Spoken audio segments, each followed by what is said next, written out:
Look at this bench top. It's in terrible shape. I've replaced the masonite surface many times, and that's how this bench is designed, so that you can replace the top. But the framing of the top is original, and it has just about had it. The base and drawers are still in great shape though, and eventually this is going to become my finishing bench, where I use that brown paper roll to protect the top even more. But I've got to rebuild the top. First things first, let's tear this old thing apart.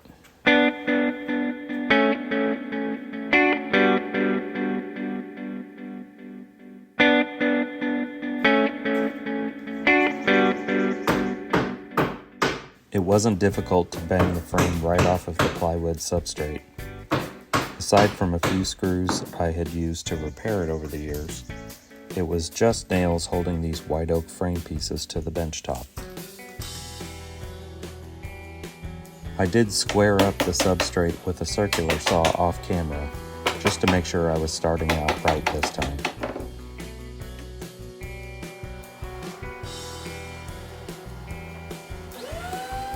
I had a hard maple board that was about 10 inches wide and 10 feet long, which is perfect for framing a bench top like this because hard maple can take a lot of abuse. And once again, my new DeWalt planer did a great job surfacing this very hard lumber. I jointed one edge so that I had a good reference surface to put against the table saw fence. And then I sawed the maple into strips that were almost 2 inches wide. 1.5 inches was to cover the thickness of the 2 sheets of plywood, and another 3/16 of an inch on the top to hold the masonite, and then about 1/8 of an inch on the bottom for stability. In case you didn't notice, I'm doing a new format on this video with voiceover, and I just wonder if you like it. Let me know in the comments. Thanks.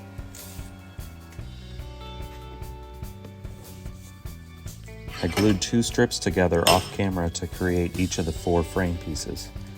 Here, I'm using an old chisel to scrape off the dried glue squeeze out. It's very satisfying getting a long string of glue like this, kind of like when you peel an apple all in one strip. And then, of course, you've got to run it through the planer to make it pretty.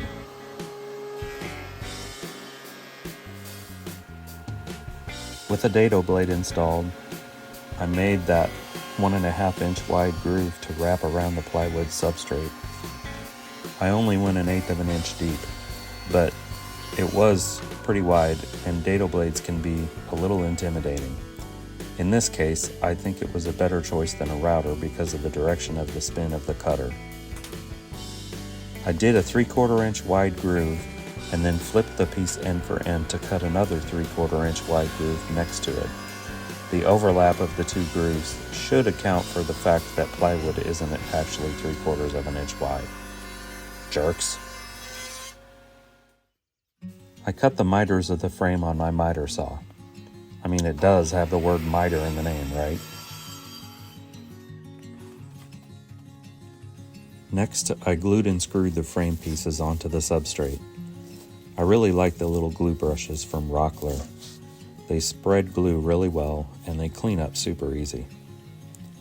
Sometimes you gotta get creative with clamping.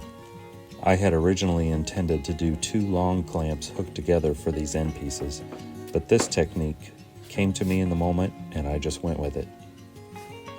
I'd really appreciate it if you'd like this video, and if you think I've earned it, subscribe to the channel. Thanks a lot. After using a combo square to mark the screw holes and kicking my dust collection out of the way, I punched holes with an awl to make sure that the drill bit wouldn't wander.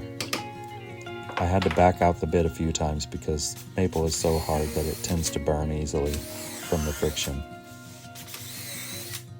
Then I used my impact drill to drive the 3.5 inch long screws through the hard maple and into the plywood.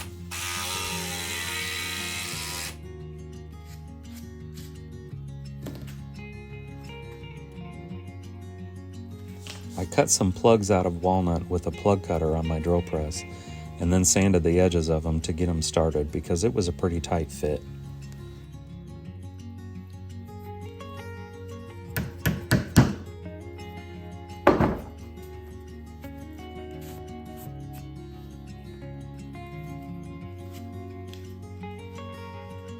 This plug didn't want to be sanded. I don't know about you, but it seems like every time I drop something in the shop, it immediately rolls under a bench, or under something anyway.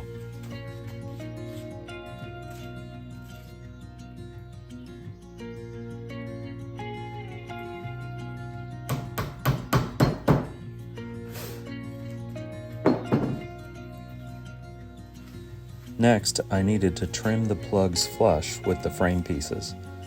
I like to cut a circle in a playing card with the plug cutter and then put the hole over the plug and saw it off. This protects the surface from the teeth of the saw.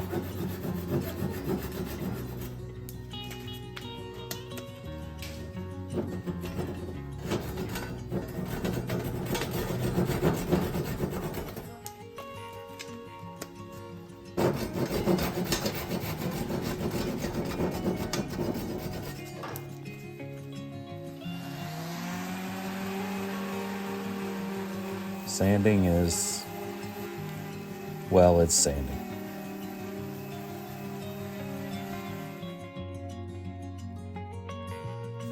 There was a slight gap in between the two strips that make up this frame piece.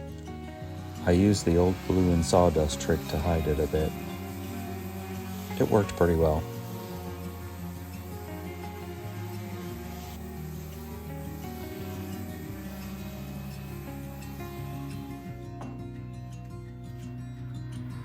Using a block plane to ease the sharp edges is always fun, especially on closed grain woods like hard maple.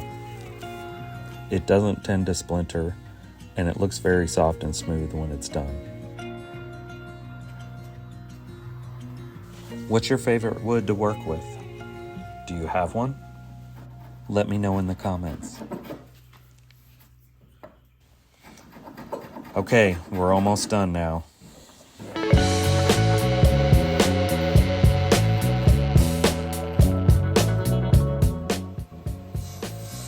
A full sheet of 3/16 of an inch thick masonite tends to be floppy and awkward, but I managed to get it done with the help of a roller stand.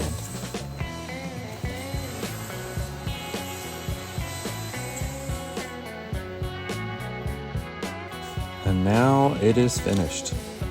I've always loved putting a new surface on my benchtop, but this time it's a little extra satisfying. I think a coat or two of polyurethane on the maple frame will amber it up enough that it'll match the base a bit better. I really appreciate you guys following along, especially if you've made it this far. And I will see you next time. Peace, my friends.